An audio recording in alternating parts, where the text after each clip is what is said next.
మరునాడు వారు ఉదయమున లేచి దహన బలులను సమాధాన బలులను అర్పించిరి. అప్పుడు జనులు తినుటకును తాగుటకును కూర్చుండి ఆడుటకును లేచిరి.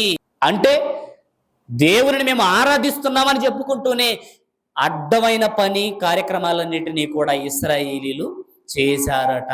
ఇప్పుడు మీరు చాలా జాగ్రత్తగా ఆలోచించండి. ఈ క్రిస్మస్ సీజన్లో ఆనాడు ఇశ్రాయేలీలు ఒక బొమ్మను చేసి ఆ బొమ్మ ముందు ఎలాగైతే వాళ్ళు తినడానికి తాగడానికి ఆడడానికి లేచారని ఉందో, ఇప్పుడు మనం చూసే ఈ క్రిస్మస్లో కూడా ఏం కనబడుతుంది చెప్పండి?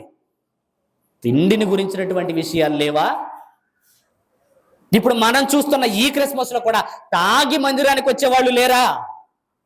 ఈ క్రిస్మస్లో కూడా ఇదిగో దేవునికి నచ్చని, దేవుడు మెచ్చని ఒక వ్యర్థమైన ఆరాధనని ఈ క్రిస్మస్ సీజన్లో మనం చెయ్యట్లేదా? ఈరోజు క్రిస్మస్లో కూడా ఈరోజు దేనికి పెద్ద పెట్టేశారు చెప్పనా? ప్రసంగాలకి కాదు, వాక్యానికి కాదు, దేనికి పెద్ద పెట్టంటే ఈ లోకపు హంగులంతా తీసుకొని వచ్చి ఆ వేదిక దగ్గర కూర్చోబెట్టి ఇప్పుడు దేవుడు మహిమపరచబడతాడా మనిషి మహిమపరచబడతాడా అంటే మనుష్యుడు ప్రవేశపెట్టిన లోక పారంపర్యాచారములే మహిమపరచబడుతున్నాయి. కానీ క్రీస్తు మహిమపరచబడుతున్నాడా? క్రీస్తును ఆరాధిస్తున్నామని చెప్పుకుంటున్నాం. ఈ క్రిస్మస్లో క్రిస్మస్ అనే మాటకు అర్థమే కదా ఆయనను ఆరాధించాలి. ఈ ఆరాధనలో ఎక్కడ ఆయనకి ఆరాధన జరుగుతుంది చెప్పండి? ఉందా?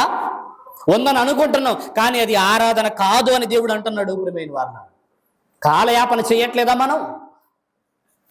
ఈ క్రిస్మస్ సీజన్లో ఒక గంట వాక్యం చెప్తే ఏమో దేవుడు ఎప్పుడు ఎవరితో ఎలా మాట్లాడతాడో రక్షకుడి గురించి పరిచయం చేయాలన్న తాపత్రయం పోయి స్కిట్లు వేయడం మొదలుపెట్టాం.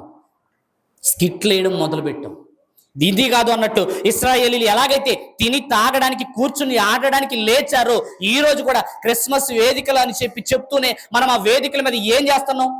లోకంలో అన్యులు ఎలాగైతే గంతులేస్తున్నారో ఇప్పుడు మనం కూడా ఒక వేదిక పెట్టి ఆ వేదిక మీద మనం ఏం చేస్తున్నాం? గంతులేస్తున్నాం. క్రిస్టియానిటీ అనేది ఇదిగో లోకపు పోకడ చూపించేది కాదు. మన భక్తి జీవితం మన బ్రతుకుల్లో చూపించాల్సింది క్రిస్మస్ అంటే. క్రీస్తు పుట్టాడని చెప్తూనే మనం క్రీస్తుని మహిమపరచడం లేదంటే ఇంతకన్నా దౌర్భాగ్యపు భక్తి జీవితం మరొకటి లేనే లేదు. చాలా జాగ్రత్తగా గుర్తుపెట్టుకోండి. క్రీస్తుని ఆరాధించడం అంటే అర్థం ఏంటో చెప్పనా? ఆ క్రీస్తుని మన హృదయంలోనికి ఆహ్వానించడం. క్రీస్తుని ఆరాధించడం అంటే ఏంటంటే ఆ వాక్యమై ఉన్న దేవుడు మనలోనికి రావాలి. ఆ వాక్యమై ఉన్న దేవుడు మనలో కార్యసిద్ధి కలుగ చేయాలి. మనం చేసే ప్రతి పండుగ, ఆ పండుగ వెనకాల ఎవరు కనబడాలి అని అంటే క్రీస్తే కనబడాలి. వాక్యమై ఉన్న దేవుడు మహిమపరచబడాలి.